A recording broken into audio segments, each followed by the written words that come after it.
Lots of questions after two stabbings occurred over the weekend, just minutes apart. And the Wilmington Police Department now says they are not related to each other.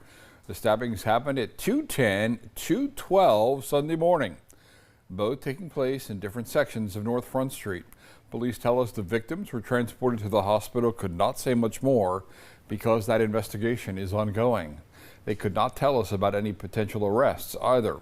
Wilmington police say there is no threat to the public at this time. Now, this is a developing story. As soon as we learn more information, we'll be able to let you know on air and online as well.